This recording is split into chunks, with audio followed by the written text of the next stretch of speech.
अंदर आंटियाँ आती हैं, जो भी मामला बड़े खुला डुल्ला। खुला माहौल, दूर से प्रदेश से आता है, जो पनाह चाहता है उनको नहीं ये लोग जाने देते। ये लोग पैसे लेंगे तो समझे वो बंदा महीने के लिए लग जाएगा। जो गेट कीपर है वो अलहदा से पैसे लेता है, 150 वो लेगा, वो अंदर एंट्री करवाएगा।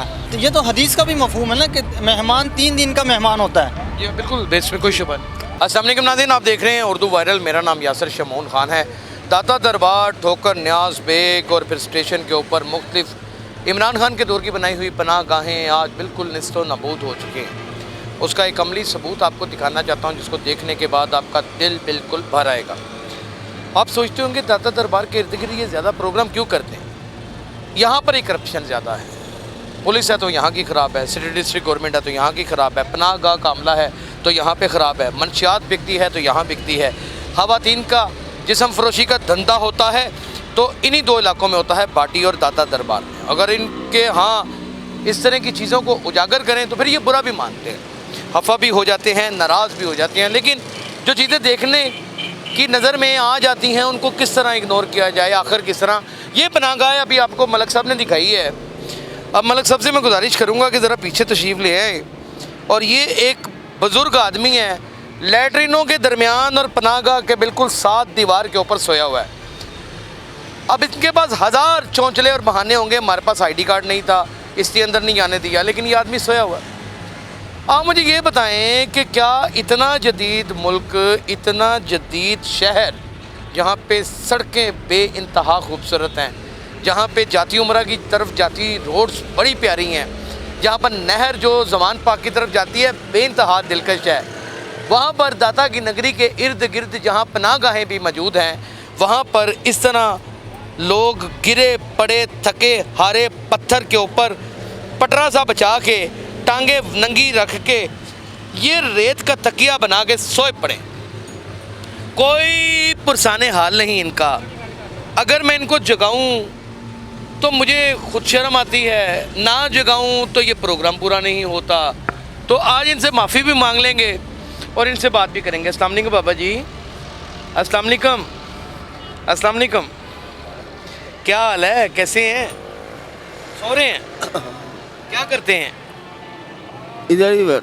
हाँ, दिहाड़ी करते हैं। तो ये पनाहगाह में क्यों नहीं सोते? ये गवर्नमेंट ने बनाई है। नहीं, इधर ही दुकान है, दुकान में सो रहे हैं अभी, कभी कभी सो। ओहो, बहुत दुख है और इतने बुरे तरीके से गिरा पड़ा है। बस क्या बताऊं, पनाहगाह किस चीज़ के लिए बनी चाचा जी? पनाहगाह में क्यों नहीं सोते लोग? हाँ जी, पनाहगाह क्यों बनी है? जब लोगों ने ये पनाहगाह बनी हुई है, ये ज़मीन पे लिया है, आप क्या कहेंगे? नहीं, हम तो कुछ भी नहीं कह सकते भाई। दुख हो रहा है देख के। दुख तो होता है, ये फुटपाथों पर खड़े हैं। ये पनाहगाह है, ये पनाहगाह है पंजाब गवर्नमेंट के अंदर। इसको इस्तेमाल करना चाहिए ना। वो अंदर खाली पड़ी हुई है, वो वहाँ पे सोया हुआ है। पनाहगाह में यासिर भाई वो उनको जाने देते हैं जो पैसे देते हैं, आम बंदे को पनाहगाह में ना नहीं जाने करें यार। जी बिल्कुल इसी तरह है। यानी कि यहाँ पे जो परदेसी आते अब हैं कायदे-आज़म का नोट चलना शुरू जी हो जी बिल्कुल इसी तरह है। कोई भी बंदा मतलब करप्ट है। जी जी बिल्कुल सब करप्ट हैं ये लोग। क्या होता क्या कुछ होता कभी मैं गया नहीं हूँ, लेकिन मुझे इतना पता है कि ये लोग उन्हीं को जाने देते हैं जो परदेसी, उसको तो जाने नहीं देते। जो बेचारा आता है दूर से प्रदेश से आता है, जो पनाह चाहता है उनको नहीं ये लोग जाने देते। ये लोग पैसे लेंगे तो समझे वो बंदा महीने के लिए लग जाएगा। वो आएगा, ड्यूटी करके आएगा, वो इधर सोएगा, वो डेली का 200-300 देगा, वो समझे कि महीना उसका बंद और गया। अंदर बड़ी अच्छी रिहाइश है जी। और अगर 200-300 रुपए में मिल जाए जी, उसकी तो मौजे हो गई। बिल्कुल इसी उसका तरह मतलब कारोबारी लोग अंदर जी जी। सोते हैं। जो गेट कीपर है वो अलहदा से पैसे लेता है, 150 वो लेगा, वो अंदर एंट्री करवाएगा। फिर अंदर वाला जो अमला है वो अपने हिसाब से चलेगा।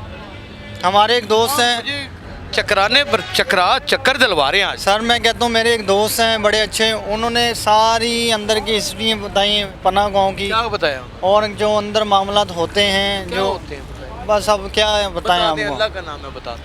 अंदर ये सब इनकी मिली भगतें इन लोगों की, अंदर आंटियाँ आती हैं, जो भी मामला बड़े खुला डुल्ला खुला माहौल। यानी कि ये बनी थी औरतों की औरतों बनी थी जिस्म फरोशी का धंधा जी, बिल्कुल बिल्कुल। जो आए थे ये बनी थी उन लोगों के लिए बनाई गई थी जो प्रदेश से आते हैं। मुसाफिर बिल्कुल इसी तरह वो एक दिन रहे हैं, 2 दिन। 3 दिन का था। हाँ जी, तो ये तो हदीस का भी मफहूम है ना कि मेहमान 3 दिन का मेहमान होता है। ये बिल्कुल बेस में कोई शुबा नहीं। तो लेकिन इन लोगों ने बना लिया, इसको भी कारोबार बना लिया है। इसको या तो इनके अपने लोग रहेंगे, बड़े वीआईपी खाने मिलेंगे उनको, लेकिन ऐसे अभी बल्कि बल्कि अच्छे वो फाउंडेशन है एक वो जी जी बिल्कुल। बल्कि मैं एक इंटरव्यू देख रहा था, वो गालिबन आफाक भाई का था। अब यकीन करें वो लड़का कराची से आया हुआ है, तो वो बंदा बताता है कि मैं 3 महीने से यहाँ पे वो बर्तन धोता रहा हूँ, जब तक मैंने बर्तन धोए तो मैं ठीक रहा हूँ। और अंदर बाकायदा उसके साथ वो बता रहे हैं कि मेरे साथ जिनसी ज़्यादती होती रही है। जिनसी ज्यादती मर्द के साथ? जी, ये हाल है। नहीं, इस तरह के तो बहुत वाक़यात हमने भी सुने, लेकिन सबूत कोई नहीं है तो बात नहीं कर सकते।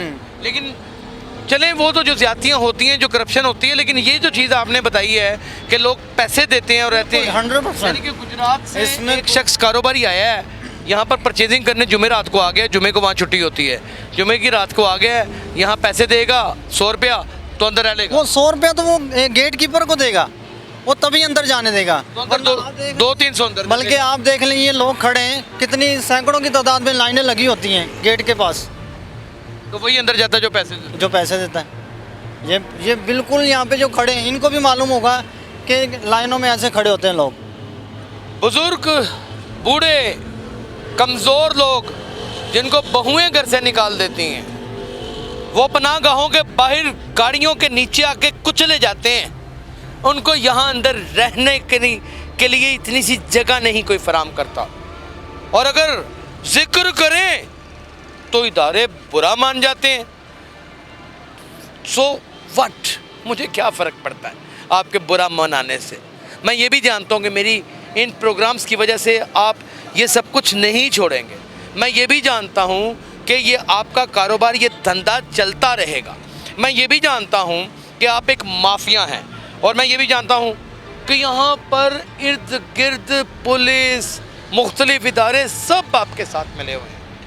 मैं ये भी जानता हूँ कि जहाँ तक मेरा प्रोग्राम जाना है वहाँ पर मजाक उड़ा के कहके लगाए जाने हैं, यहाँ से सुना जाना है, यहाँ से निकाल दिया जाना है। मुमकिन है मेरे ही ख़िलाफ़ कोई कार्रवाई कर दी जाए, हज़ारों प्रोग्रामों में कह चुका हूँ, लेकिन मुझे इसकी कोई परवाह नहीं है। माँ बाप मेरे मर चुके हुए हैं, 2 बहन भाई मेरे मर चुके हुए हैं, ज़िंदगी मैं भी अल्लाह की आस के ऊपर गुजार रहा हूँ। मैं थाने में भी सो जाऊँगा मेरे भाई। 2 पर्चे ज़्यादा डाल दोगे, एक चोरी का डाल दोगे, एक किसी लड़की के जना का झूठा पर्चा डाल दोगे, उसको छेड़छाड़ करने का। यहाँ तो मैं जलील रुसवा हो जाऊँगा, लेकिन वहाँ पर तुम्हारी जो रुसवाई होगी अल्लाह ताला के हुक्म से, उससे तुम्हें कोई नहीं बचा सकेगा। कोई वकील, कोई डीआईजी, कोई आईजी नहीं बचा सकेगा। इसका हाल देखो, इसका हाल देखो, इसका हाल देखो। ये कोई नशई नहीं है, ये बाइज़्ज़त इंसान है। यहाँ का शहरी आईडी कार्ड भी इसकी जेब में है। कोई शर्म हया नाम की चीज़ है कि उतार दी हुई है। डरो अल्लाह ताला से, उस वक्त से डरो जब तुम्हें 2 गज ज़मीन नसीब नहीं होगी। नाज़रीन, जो देखूंगा बग़ैर किसी खौफो ख़तर वायरल करूंगा, चाहे कोई जितने मर्जी पुट्ठे पंगे ले ले। हाँ, पीछे तो नहीं हटूंगा, वायरल करूंगा। अपना बहुत ख्याल रखिएगा। अल्लाह हाफ़िज़।